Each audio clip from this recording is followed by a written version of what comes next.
welcome back to my channel. My name is Ndinda, in case you're new here.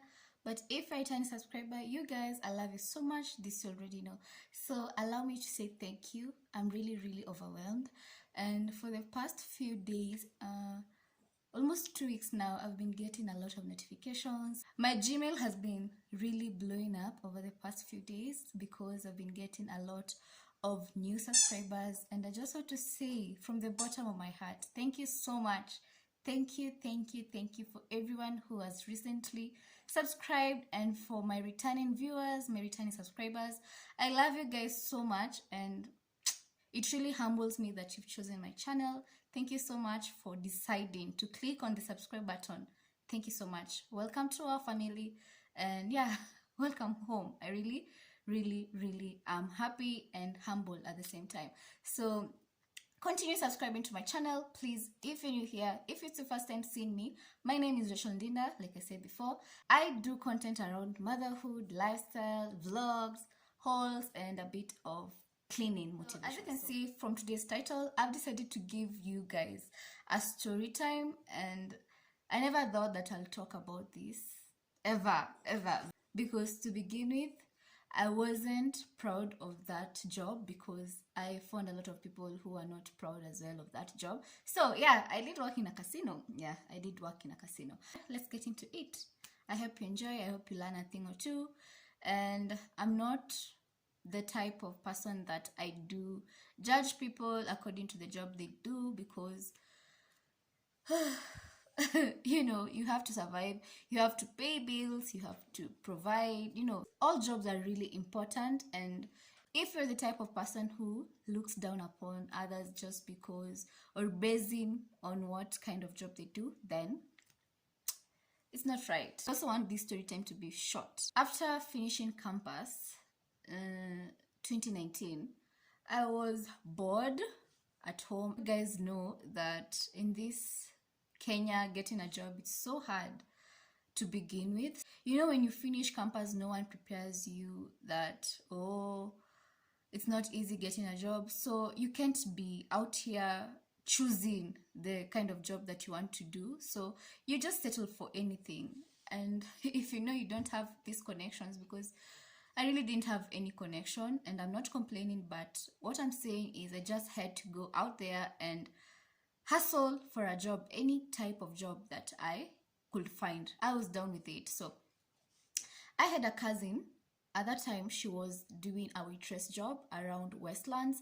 So I decided, why not go and drop my CVs at different places, at different restaurants, and try my luck out, because getting a job at a kosher dishes restaurant, I figured out that it's so hard. It's really hard to get a job. And even these jobs that I'm talking about, these jobs that seem kind of petty to some people, of course no job is petty, because if it's the job that is giving you food on the table, helping you pay the bills, pay the rent, that's a very big deal. So I didn't know anyone apart from her in the hotel industry, so I was so skeptical at first because I didn't know where to start. I'm really shy. I look so confident. Just because I have a YouTube channel doesn't mean that I'm confident. I'm so shy, and the only place that I'm confident talking is in front of my camera. So yeah, in case you meet me someday, usidhani ati mimi ni confident. Anyway, so let me not divert. So like I was saying before, I didn't know where to start, and sikuwa nataka kujipatia ile kujichocha at start going for big jobs and all that. I just wanted to start from somewhere, right? We all begin from somewhere. So I decided that I'm going to send my CVs to different restaurants. And to begin with, because she was doing her job around Westlands, and she used to tell me every detail. So she told me that at that time she was being paid around 20k to 22,000, and that particular restaurant, because it was Italian, they were being given allowances each and every day. I think 300 bob for your bus fare, and that was pretty awesome, because it's not easy upate kitu kayo. Like imagine every day unapatiwa cash, like 300 bob for your fare, and mshahara. It was good, because if you ask me, it wasn't a lot of work. So this morning I got ready. She had told me that she'll take me to the different restaurants that she knows. And imagine, guys, I'd never been to Westlands before this day. Sikuwa nimewaenda IOST. The only time that I used to pass through Westlands was when niko kwa mat, when niko kwa Nissan, nikitoka shule. I was in Egerton, so the only time I used to see Westlands ni hiyo tu patia stage when napita nikienda, because I used to alight at town, the CBD. So that's it. So first of all, to begin with, I didn't know anywhere in Westlands. So she took it upon herself and showed me around. So her shift that particular day was starting at 2 p.m. Getting from home, of course, lazima tungeka allowance njo asiende job late. So she took me like to 2 restaurants and she directed me to the other 3 because I had 5 printed CVs and resume. I didn't know the requirements, so I just like nilikuwa tu nimeenda like na CV, resume and my certifications, the copies. And let me tell you, I was so afraid. I was so anxious. I didn't know what to expect, and I was so scared of being turned down, because this happens. You'll get a lot of no's, but if you're lucky, you can get a yes the first try. I just want to give you guys a little bit of background to how I got the casino job. And as I said before, I was applying for waitress's job. So after I did apply to the 5 restaurants, and how did I apply? I did take my applications to the particular restaurants physically, and to some places I didn't find the HR or the managers of the particular restaurants, but whoever nilikuwa nawapatia, like the first one we got the fellow waitresses and I gave them. They just told us that it's okay, I'll give the person in charge. But the first place, they also told us that, but sai they had finished hiring, I don't know if you'll get a spot. And I was like, oh god, it's not really fruitful, as in already ukishaambiwa hapa walikuwa na hire juzi and now they're not hiring. Now the probability of them needing a new person is low, so that really did ilishusha moyo kidogo. So off to the next place, my cousin took me. But when we were finishing this second place, time yake ya kuingia job ilifika, so she had to leave me and she went. And let me tell you the truth, I was confident a little bit when I was with her, but after she went, I was so scared. And because easy my restaurant zote sikuwa nimeandika like a particular restaurant, I was just keeping the addresses so open and not addressing the particular restaurant, because sikuwa najua ni wapi ndaenda. I remember I went to an Indian restaurant. I also went to I really went to a couple of restaurants. I went to 5. 2 of them my cousin took me, like I said before.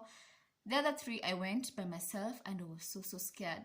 I got the casino job. As I was heading off to the stage, I had an extra application letter and it was in my bag, and it was this cute restaurant just near the stage. Like ukiwa kwa stage unaiona topo kando. It was new. I think it had just opened like a month ago, ama hata maybe ikuwa imefikisha 1 month. So I decided, let me just try my luck here, nipeleke yangu ya mwisho, because there's no need niende na application letter kwa nyumba na nilitoka nikienda kutafuta kazi. So roho juu nikaingia kwa hiyo restaurant and I was like, hi, sasa. I found the chef, because it was just a small restaurant, so I think waitresses walikuwa nyuma ama something like that. I just went straight to the counter and the chef ndiye alikuwa hapo ni kama ana serve. The chef told me, you're lucky the manager is around. So they told me to sit there, and nikika hapo manager akakuja. He interrogated me. It was like a sort of interview. So nilimpatia CV zangu and he was like, you're so qualified, why are you applying for this job? Why are you applying for such a job? And I was like, I really don't mind doing any kind of job. The job description, I had put it as a waitress, and I was like, since I finished campus juicy and I really don't mind starting from somewhere, it's better than staying idle in the house. And I'm down for any job. So the manager was like, okay, just leave your papers, we'll tell you, but we just finished hiring again. Juicy. So I was like, oh god, my first day is just a mess, So I was like, okay. So nikatoka, nikamwambia, okay, thank you. I left the restaurant and I was going to panda my mat. So before hata nisonge like steps mingi, a lady akanifuata haraka, and looking back naona nile uniform yenye niliona restaurants were that particular same restaurant yenye nimetoka, my last mali nimetoka kutana huyo manager like a minute ago, ananiita kanyambia, sasa poa, kaniambia nimekusikia ulikuwa huko kwetu, ulikuwa unatafuta job. And I was like, yeah, natafuta job. Ulipata job? We did chat kidogo, and she was like, you know, hata uko umaliza but usikuje huku, aki huko siku zuri, kuna kazi mingi na plus pay ni kidogo, wanalipa 13k. Hata mimi nataka kutoka. Now this is the girl telling me, hata mimi nataka kutoka niende nitafute kwingine. So where we were standing, we could see, you know, venye we see na kwanga, there are like so many tall buildings, and she was like, ebu enda kwa ile building, and she mentioned the name of the building where that casino that I used to work at, and she was like, just go. Nikamwambia hata mimi sijui West, akaniambia just go hivi, unaiona pale, utaulizia hapo mbele, ukiona watu wa masmoki utawaambia wakuonyeshe, but inaitwa hivi na hivi. She was like, just go and drop your CVs, they are hiring, because most of the people that were there wamepelekwa kwa another branch that had opened recently, I don't know, in Syokimau along Mombasa Road. So I was like, okay, thank you. She just had this golden heart, as in, how do you, I just feel like all this was like, it was just God leading me to the right people, God directing me, because at the end of this day I was just so tired and sikuwa na hope. Every place nimeenda, most of them wameniambia they're just from hiring. So at first my impression of this lady was like, she's so genuine, she's so real, she's so nice, and I was like, wow, I wish everyone was like her. Anyway, so I didn't have high hopes that I was going to get the job, because she was telling me that pia alikuwa anataka, they were shifting and they have applied a couple of friends pia wake. So I was like, okay, let me just try, it doesn't hurt me. So little did I know that that was the job I was going to get. So this is how I found out about this casino that I'm talking about. Question number 1 answered. So I went there and I did leave my CV. So you don't get into the casino, you kwa entrance ukishafika, after, because it's the first thing you see when you like at the entrance of that particular building. So you'll find gentlemen there, security guards, and they are very, very well dressed, they look so sharp. So I found one of them. I told him, hi, so nimekuja hapa kuleta CV, nimeambiwa you guys are hiring. And he was like, oh yeah, watu wamekuwa kileta. So nikampatia CV yangu. I went home and that was it. So 2 days later, I get a call. A lady was on the other end of the call, and she was like, hello, Rachel, and she briefed me, and she told me that they are conducting the interviews, that I had been shortlisted for the interviews. So I was like, wow, like in my heart, I was like, wow, thank God. That was fast. Like I thought like the tarmac, as in, that's why I'm telling you guys that it was so divine. And also, like, I used to go to church like every other day, because nilikuwa nashinda kwa nyumba. I didn't want to be depressed, because no one prepares you. Like after campus utakuwa like una feel okay, so what next? They really don't prepare you well. I also think they should include a topic like a unit where they discuss these things, because a lot of people are really depressed out here because namaliza campus, umepita vizuri, you have your distinction, you have your second upper or whatever grade that you have your pass, and there are no jobs. You tarmac like crazy, especially kama una connection. It's so sad. Anyway, sorry for another day. So the HR calls me, akanyambia I've been shortlisted. So they told me the time and the date. Apparently the interviews were being conducted 2 days later after the call. So mimi ni nani, I was so excited. I told my mom.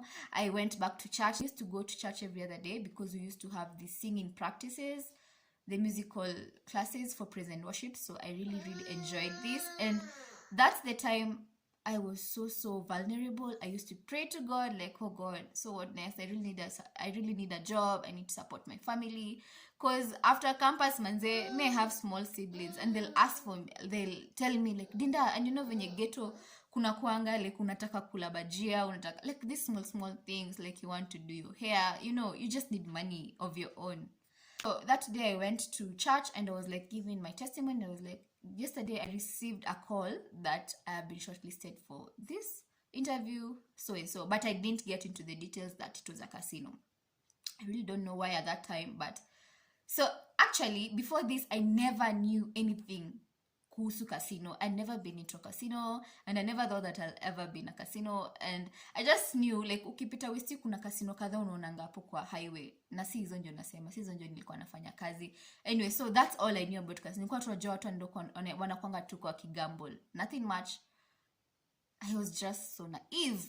Or rather, I wasn't interested in knowing anyway.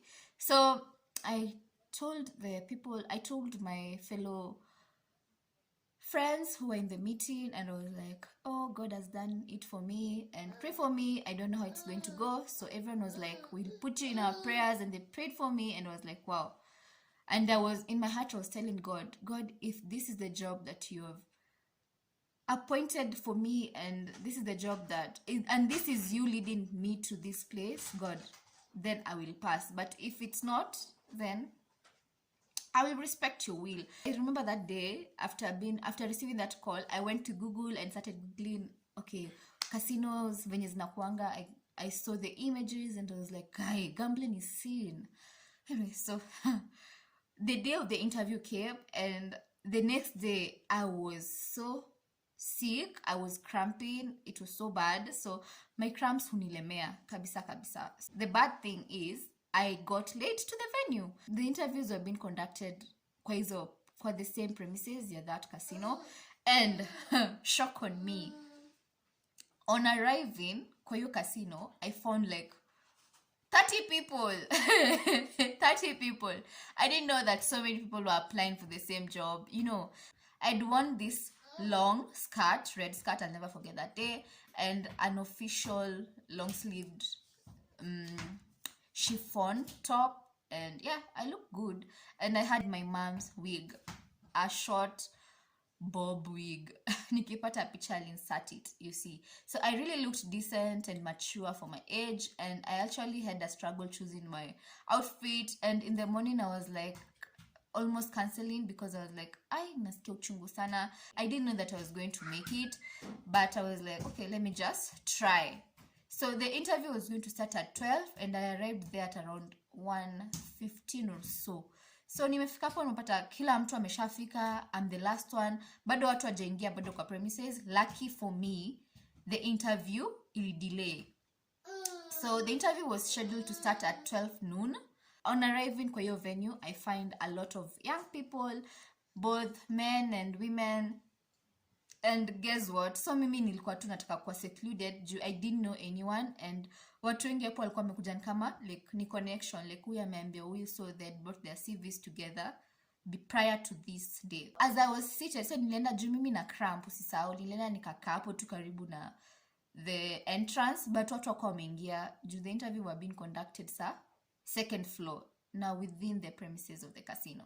So lucky for me, watu wako wameingia, but nilifika hapo nikapata another security guy who had sijui alikuwa ameamka vibaya, and he was like, wewe sasa ndio unafika? And I was like, what? So later on, when I was working in the casino, we didn't get along vizuri. We didn't start obviously on the right footing, because in my mind nilikuwa nakumbukanga, in my mind most of the security hapo ni wababa. So I was like, in my mind nilikuwa tu namwangalia na shanga, really not to look down upon him, but yani unajua ukiwa before uingie casino ungedhani umseni mtu manager, because they do wear nice suits and a tie. So of course you're supposed to respect everyone though. But I was like, mbona sa treat hivyo na yeye tu ni security? It's not like he was the manager ati ndio anani question ati ndio nimefika late, and he didn't know what I was going through in the first place anyway. That was rude of him. So we never used to like hatukukua like ever. Tuko kwa hii day ya interview, so nimekwambia tu watu ni wengi, and these discussions that they are having, wanasema like I could hear them. Set nilikuwa nimekaa mbali na mimi, nilikuwa nimekaa chini, then watu wamesimama like in threes in twos discussing sijui venye wanaenda interview kujibu maswali, like many had experiences. Wengine anasema kwa CV yake sijui amework in how many restaurants, sijui ako na experience ya how many years. And remember, mimi sikuwa nimewefanya kazi anywhere. I'd never been always stressed. It's like you expect that what when you're on experience, they're going to be, of course, they're going to take the job. But that's why I tell you, where God comes in again. So obviously the friend obviously the girl who like hooked me up with this particular job, mwenye direct to this building, she saw me and she came to me, Rachel, if she even remembered my name. Okay, this girl, she was so nice. So she came and, umefika sahi kwaje? Niko sawa. Mimi who am shy, so I was like, okay, nikamrelease akaendelea na marafiki zake wakipiga story. So people, I could hear them, unakumbuka sijui ile club ilikuwa sijui wapi imefungwa, unakumbuka sijui nini. Haya guy, na wali na tuko, cause it was also around the time when CJ restaurant was opening, so ilikuwa popular, so hata mimi nimetuma CV yangu huko. So you could just hear them, and then most of them walikuwa dressed in black and white, and I was wondering to myself, okay, I didn't get the memo, ama. That was fine. Juni ilikuwa like, okay, what? I felt like the odd one out first because missing experience, like 99%, hata nikatumi peke yangu ndio sikuwa najua kenye sikuwa nimewahi fanya the job that we had all applied for, because this particular day nilikuwa interviews for waitresses, those who had applied for the waitressing job. So that did happen, and I was feeling out of place first because of my dress code, another thing because I didn't have any experience, and they were all like bragging about, unakumbuka, like they were relating so much na mimi. I remember there was a guy who asked me, so nini, akanisalimia kwanza, ulikuwa unafanya wapi job? So introduce wote, we were ushered in well by one of the security details, and tukapelekwa where the place where they were conducting the interviews. The total number of the panelists were 5. So there were 5 in the panel, like I said before, like two foreigners, of which were the managers, and then the other 3 were supervisors. I started tensing. I was really, really tensed. I was shook. So let me just summarize because I really don't want to have a part 2. So what happened is we went, the interviews were conducted, and I was the 5th person. I was just like, let me just go and get done with it.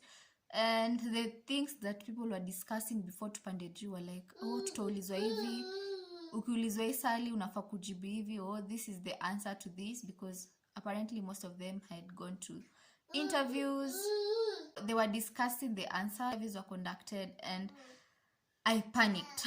I won't lie to you. I did panic, kabisa. I did panic. Tam, you're making noise. You're going to destroy the video. So the interviews were conducted, and I was the 5th person to be interviewed. And let me tell you the truth, niliuma nje. I don't think there were 10 questions, and I don't think I even scored at a 1 out of 10, because all these things were so new to me. When you tulitoka your interview, I knew that I wasn't going to get the job. I was so sure, kabisa, and I wasn't mad at myself because I was patting my back, because for one, nilikuwa nimeenda your job and I was feeling so low, and cramps because imenilemea. I was really cramping, but I still managed. Nikafika Westi. I attended the interview, so one, I did show up. So I was like, okay, it's done. The questions were so hard for me. I didn't know anything, and most of the people walikuwa wanatoka hapo ni kama like wanajua, they got this.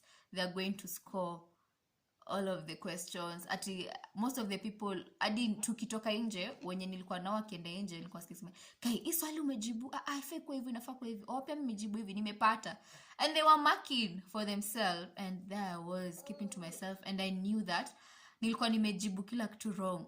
Nilikuwa confused. First of all, sikuwa nimeweka kwa interview. Okay, now I know better. I was so tensed. As in, I just did a lot of things vibaya. I didn't maintain eye contact. Now kwanza huyo mzungu alikuwa ananiangalia hivi. Niko like, nilimess. Anyway, so, who's God? Tumetoka. I remember that day, nilikuwa nimebaki na 100 bob kwa mfuko after using my fare and all. So, my mom had given me the transport. God bless her soul. So, nilikuwa nimebakisha kitu kama so kwa mkono and 20 bob kando, because I knew your time jilikuwa around 4 p.m. gari kwenda home ni mbao. So nikapitia wapi BS. One thing about me, I'm so obsessed with clothes. So katika pilka zangu After the interview, nimefika town, nikapitia bus station. I went and looked at these tops. I think that the one was a 30 bob or 20 bob. I don't remember the price. And before hata nipate nguo supu, I was there najaribu tulikuwa kadhaa, so I was looking for some cute tops. So I get a call.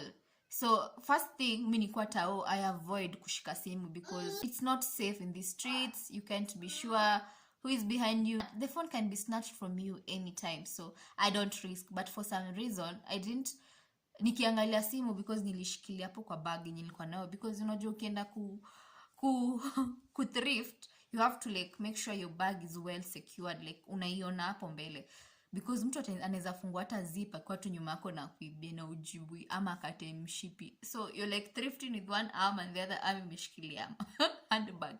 Of course sikuwa hata na mali, I just had my phone and that 100, it's a new number. So I don't know why I picked it. I can't tell you why. So I picked the call and the woman on that other end was like, "Hello, Rachel, is the HR so and so?" She said her name, and I'd like to let you know that you've gotten the job. Hey. I felt hata sijui. Kai, I couldn't believe it. I just couldn't. And she was telling me, "You're supposed to report tomorrow. We're going to be conducting the training and all that. But you didn't get the waitressing job." And I was like, what is that? I don't get it. And she just told me that I'm going to brief you more in detail tomorrow when you come in, but just know you got a better job kuliko waitressing, and the pay yenye nimepata, it's 2,000 more. And I was like, what? God, see God. As in, that's why I'm telling you this thing. It was just divine. And later on, I stopped feeling ashamed, and let me tell you the truth. No one, like I can count the number of people who knew that I was working in a casino. Most people just knew I work in a restaurant because I used to say that. I used to filter it because, of course, in a casino, there's that restaurant aspect. So it wasn't really lying. The other reason is to keep it a secret because most of the people in that organization, everyone, you know, when you're new in that place, people tell you stories and they're like curious to know what are you telling people you're working at, and they're like, no. I remember sharing with a colleague and alikuwa ananiuliza, so what did you tell your people you're working, or what did you tell friends? And in that conversation, when it was their turn to tell me, alikuwa ananiambia ati anasema wengine anawaambianga anafanyanga kwa kampuni ya unga. Saidia West. You know, one thing about casinos, their working schedules are so different. You have to work night shift and day shift. So 3 night shifts and 3 day shifts, and that really used to suck for me at some point. But later on, ilikuja kunisaidia because at some point I was working in the casino and still doing my internship. It was such a tough time for me, but okay, it's life anyway. And I really learned a lot. And this time sikuwa nalala. So 8 a.m. to 4 p.m. niko internship. 4 p.m. natoka hosi, naenda up to Westi, nikienda job. So until at least nafika before 6 p.m. hapo ndio nilikuwa nalala job. So I used to sleep in the washrooms kwa bench. And everyone used to understand it, and they used to give me this space. So I'm really grateful for that. Most people were so loving and understanding. And one thing about casinos, there are so many departments.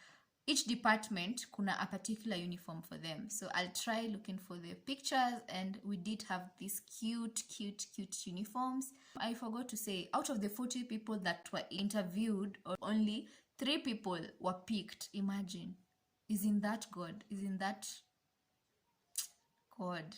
So I was so grateful because kutafuta job ni stressful, and within that short time, I had not even graduated, by the way, guys. Sikuwa nimegraduate, but nilikuanga na hiyo letter of completion. We had just finished campus like 2 weeks ago, and ndio nilikuwa nimeanza kutafuta hiyo job because I didn't want to stay idle kwa nyumba, plus kuomba hadi pesa ya credit, like nisaidie 20 bob ya credit. My boyfriend at that time, most people don't encourage people to work in such places, and he was feeling like at that time, and he was like, what can't I do for you?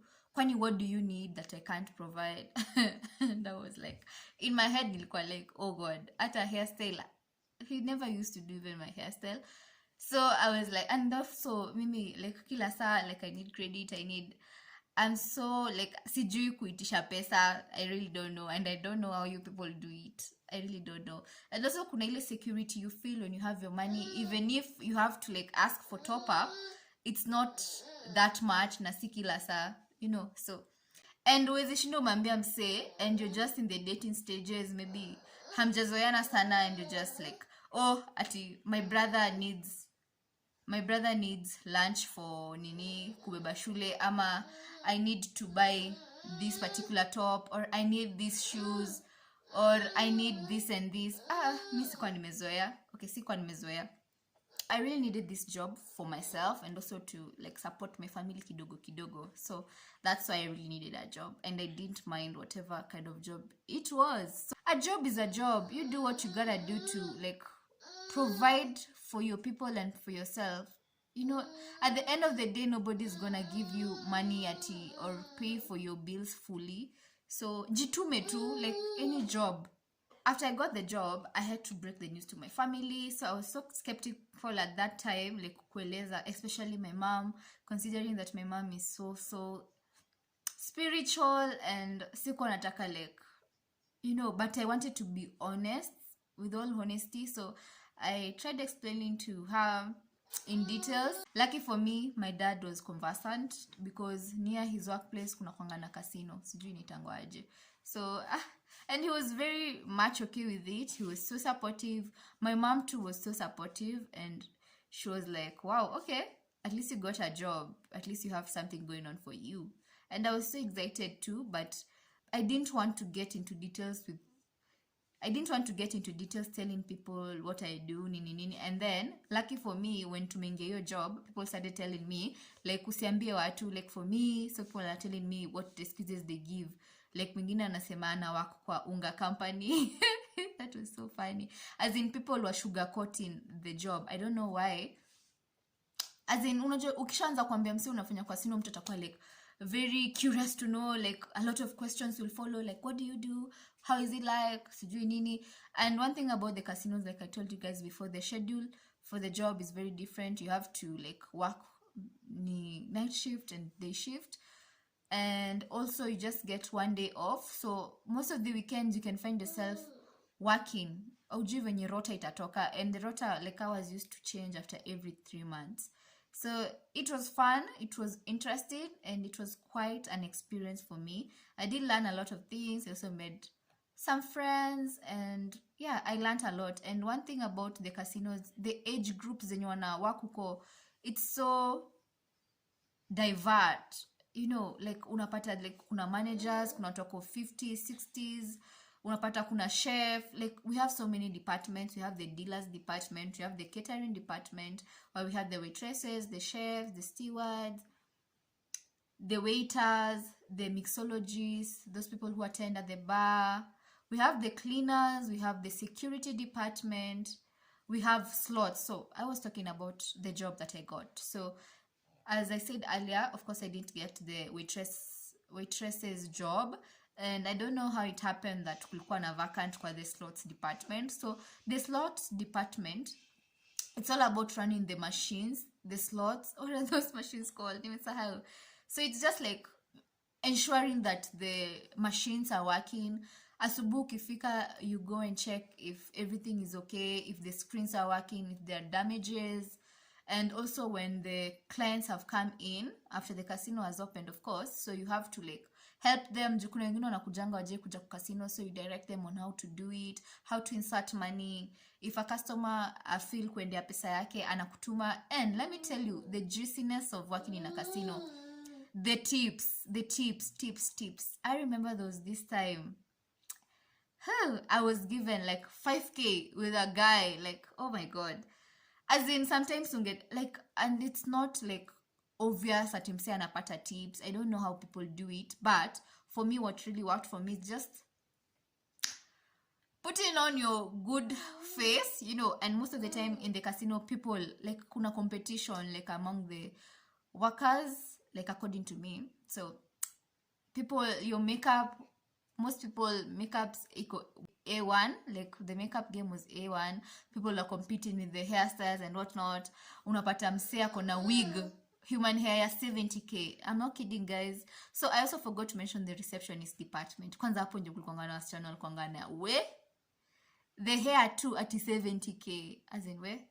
But one thing about, if you're a person mwenye unatamani vitu zingine ama you want to like live a fake lifestyle, of course utajiingiza kwa hizo vitu, because some people even used to have sponsors and most of the people that are in the casinos, the clients are foreigners. Unapata wahindi ni wengi, wazungu ni wengi, as in foreigners do make like 80% of the clients, and also kuna like high class hoes that come in the casino.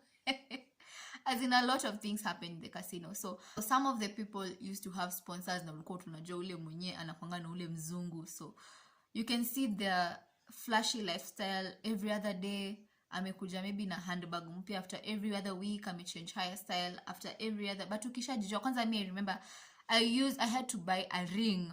True story, guys. You can ask, okay, sijui kama kuna mtu anionanga, but if they know me, they can comment in the comment section. So I had to buy a ring so that kila saa, because of course if you're like, you're pretty, you're nini, everyone knows in the casino, like you're new, of course most of the people will try and shoot their shot. So I used to have a ring, because all this kukatiwa ilikuwa imezidi, not from the staff. We also have the engineering department, the electricians, we have the managers, we have the financial department, we have the receptionist, we have the kuna department, laundry department. So a day unaweza pata kuna 80 employees, like, and every other day in a casino, that time before the pandemic, we used to have 2 shifts, the day shift and the night shift. Day shift unapata iko na 80 employees, about 80 employees, pia usiku iko na the same. It was a lot. So kuna watu wengine wa ukutani nao, unapata unakutana na another person like after 1 week, because your shifts hazipatani. Of course this depends on the size of the casino, because kuna casino ndogo. So this casino that I'm talking about is second in the whole country. So it's one of the biggest casinos, but if you ask me, I can't say that they pay well. Okay, they pay, okay. It's not like the salary ikuwa hivyo nzuri, but tu kwa mjanja na ufuweni msi unapata tips per month, you could have some good money. Because kwanza people walikuwa na shangaanga like, dem amekuja tu sai, and clients used to love me, and I thank God for that, because I honestly believe it was God's favor. So I used to wear my ring, because I used to tell people like I'm married. So wache